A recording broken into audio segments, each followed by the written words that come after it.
Los seguidores y seguidoras de... Espérate. Algo me falta. Es que... Claro que no le he dado a grabar. Espera.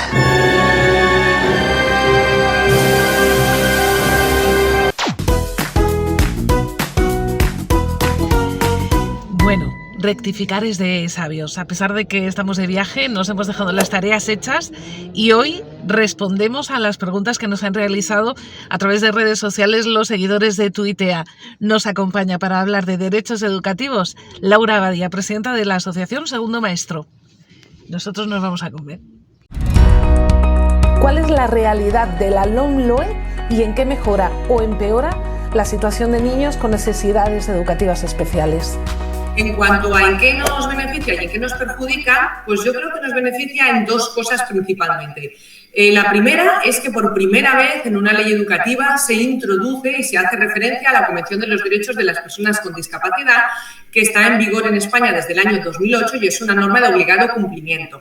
Las normas o las leyes educativas anteriores hasta este momento ni siquiera la nombraban, aunque era de obligado cumplimiento. Por lo tanto, a mí ya me parece un paso muy importante que se nombre y que se introduzca esta norma, ¿no?, dentro de la ley educativa. Y la segunda, que también creo que es muy importante, es que a pesar de que la ley anterior, la del 2006 y también la reforma que se hizo en el 2013, sí que decía que los alumnos que tengan adaptaciones curriculares podrán titular con sus adaptaciones curriculares, esto a la práctica nunca ha ocurrido y nunca se ha cumplido. Entonces, esta norma introduce dos artículos más que refuerzan este punto que ya recogían las normas anteriores, con lo cual yo creo que ahora mismo no debería de haber ninguna duda ni ningún problema para que los alumnos con necesidades y adaptaciones curriculares obtengan su título de la ESO.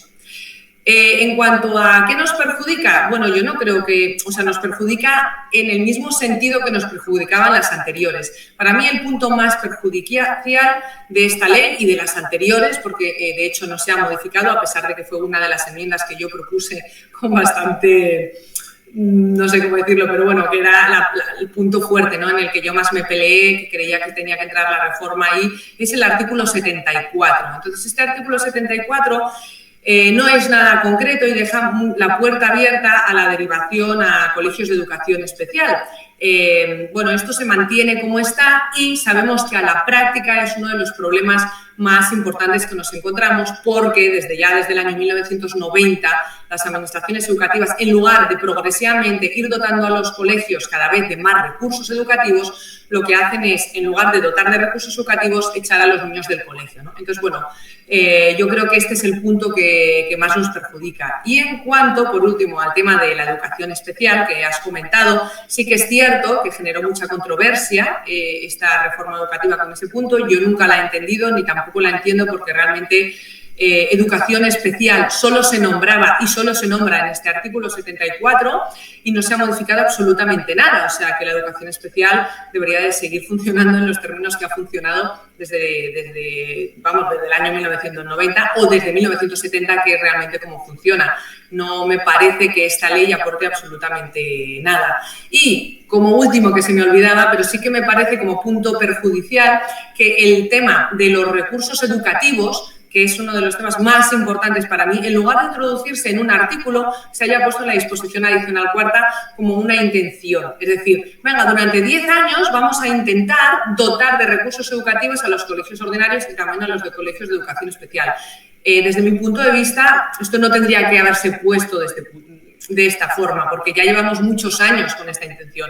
Y es una necesidad real que tienen los alumnos que están ahora mismo, ¿no?, en el colegio, tener esos recursos y que no sea una pelea para las familias. Así que, en grandes rasgos, un poquito esto es lo que yo creo. Rocío, de PH Diari, nos dice: ¿qué consejo darías de escolarización a padres de un niño al que le han diagnosticado TEA y tiene ahora 2 años? El principal consejo que yo doy siempre a los padres es que ellos conocen bien a su hijo, ellos son los que conviven con el niño día a día y ellos deben de tomar las decisiones en función de la necesidad de su hijo, no en función de las necesidades del colegio o de las necesidades del inspector de turno o de la consejería de turno. Es decir, siempre tenemos que poner por delante la necesidad del niño y, sobre todo, cuál es el futuro por el que nosotros queremos pelear para ese niño en función de sus capacidades y de cómo sea, ¿no? Y los padres somos las personas perfectas para entender eso, porque somos los que convivimos con el niño 24 horas y además somos los que vamos a ir de la mano en el camino educativo de este niño todo el camino, no solo en momentos puntuales como a veces hacen los equipos de orientación, ¿no? Que aparecen un día y desaparecen al día siguiente. Entonces, bueno, tomarlo siempre desde la perspectiva del niño y de cuál sea su necesidad. Si aconsejan colegio de educación especial o aula TEA, ¿pueden obligarnos? A ver, pueden obligarnos, no pueden obligarnos. Lo que marca la ley, en realidad, es que no es que te aconsejen un colegio de educación especial, es que el colegio de educación especial es la excepción a la norma y, por lo tanto, no es un consejo, sino que tiene que estar perfectamente documentado que la educación de ese niño en un colegio ordinario es imposible. Entonces, en realidad tiene que haber muchísimo más que un consejo, o sea, tiene que haber una evidencia, tiene que haber una certeza, ¿no? Que eso es lo que en la mayoría de los casos, en algunos sí, es una evidencia y también en esos casos en los que es una evidencia, los padres suelen estar de acuerdo, o sea, entonces yo no lo consideraría como un consejo, sino que tenemos que tener claro que para que un niño vaya a educación especial tiene que estar comprobado y tiene que haber una evidencia de que su educación en ordinaria es imposible. Es el único motivo por el que la ley prevé que un niño, en lugar de estar en ordinaria, vaya a especial. Si finalmente parece que no queda otro remedio, ¿podemos negarnos? Sí, claro. A ver, aquí habría que ver cada caso concreto, porque, bueno, hablar así de generalidades, no hay que ver el caso, hay que ver el niño, hay que ver, en fin, pues en el qué punto está. Pero bueno, siempre te puedes negar, eso está claro. Sara, de Buscadores Sensoriales, dice: ¿quién tiene el poder de elegir la forma de escolarización y los apoyos que tiene un niño con necesidades educativas especiales? ¿Inclusión, los padres, orientadores o psicopedagogos? Pues a ver, aquí hay dos puntos. Por un lado está la escolarización y por otro lado están los apoyos educativos. En cuanto a la escolarización, en España hay libertad de elección de centro escolar, con lo cual los que eligen o los que deben de elegir el centro escolar son los padres. En cuanto a los recursos educativos, pues serán los equipos de orientación a través de la evaluación psicopedagógica los que determinarán cuáles son los recursos educativos, ajustes razonables que necesita ese niño para estar atendido correctamente en sus dificultades educativas. Sin embargo, los padres también colaboran en estas evaluaciones psicopedagógicas y normalmente la determinación de los ajustes educativos, de los recursos, pues suele ser una cosa, ¿no?, pues que se determina entre el equipo de orientación y la familia también interviene. En esta misma línea, Sergio Martín pregunta, con la frase típica de que no hay medios para todas las necesidades, ¿qué base legal tenemos como padres para exigir, con la ley en la mano, los recursos mínimos para nuestros hijos? Y si no hay apoyos, ¿qué hacemos? A ver, empiezo por la última pregunta. Si no hay apoyos, lo que hay que hacer es reclamarlos. Pues mira, la base legal que tú tienes para exigir los recursos educativos es la evaluación psicopedagógica de tu hijo, además de la ley educativa, la ley de tu comunidad autónoma y la Convención de los Derechos de las Personas con Discapacidad. Y este punto me parece muy importante porque los recursos educativos son individuales, no colectivos. Por lo tanto, las ratios estas que utilizan las inspecciones de educación, que todos conocemos, en plan, si no hay 10 niños que necesiten una L, no te lo voy a poner. Esto va en contra de la ley, esto es una denegación de un ajuste razonable, porque al final las evaluaciones psicopedagógicas son individuales y un equipo de orientación de expertos te está diciendo cuál es el recurso educativo que ese niño necesita, y entonces la administración educativa lo que tiene que hacer es ponerlo. Luego ahí un poco entra en discusión, o puede entrar en discusión, o es una línea un poquito menos clara, cuántas horas, es decir, porque normalmente el equipo te dice, pues necesita un PT y una L, pero no suelen determinar 3 horas, 4 o 5. Esa parte es en la que deben de trabajar o la que debe de aportar el equipo concreto de orientación del colegio, ¿no? Al inicio del colegio, del curso, o al finalizar ese curso, si el niño va a seguir, es cuando deben de determinar, oye, necesitaría 5 horas a la semana, 4 horas, porque son los expertos, son los que ya conocen al niño y los que saben, ¿no?, cuál es su necesidad concreta.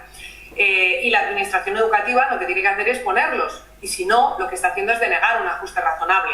Otra cosa es que estemos hablando de un recurso que no sea razonable, ¿vale? Y entonces, yo qué sé, por ejemplo, pues que el niño tenga que ir en helicóptero al colegio. Pues a lo mejor eso es difícil de considerar un ajuste razonable.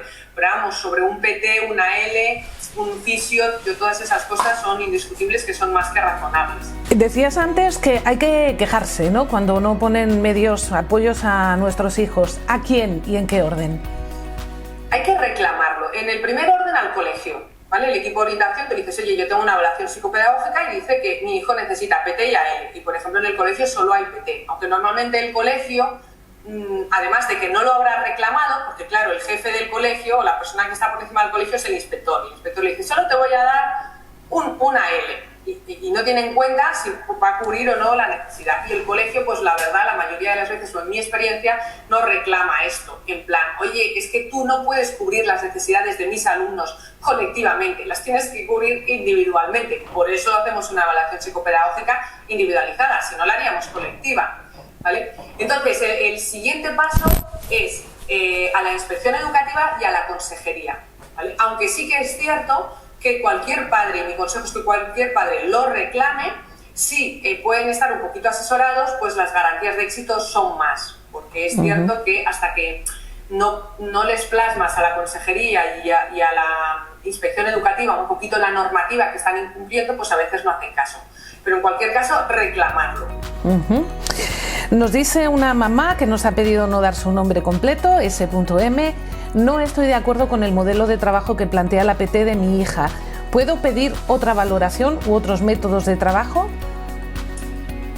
Bueno, aquí estamos en un punto ya pues que no es tan, o sea, esto no lo marca la ley, ¿no? O sea, si tú estás de acuerdo o no en cómo trabaja un profesor concreto o en este caso, ¿no? Pues un APT, pues es una cosa como muy subjetiva. Entonces habría que ver si está justificada o no esa disconformidad con el trabajo, ¿no? Entonces, bueno, pues si no estuviera justificada, porque realmente no hubiera un trabajo detrás, es muy habitual ver como, por ejemplo, los niños con necesidades, a la hora de las notas se marca que tienen adaptación curricular en 3 o 4 asignaturas, pero luego cuando vamos al detalle, ¿no? Decir, vale, pues pásame la adaptación curricular, a ver cómo está hecha, esa adaptación curricular en la mayoría de los casos nunca aparece porque no está hecha. Bueno, en ese caso sí podrías solicitar una revisión del trabajo de esta persona, pero bueno, habría que ver el caso y ver exactamente si es que a ti no te gusta su forma o si es que ella no está trabajando correctamente, habría que verlo.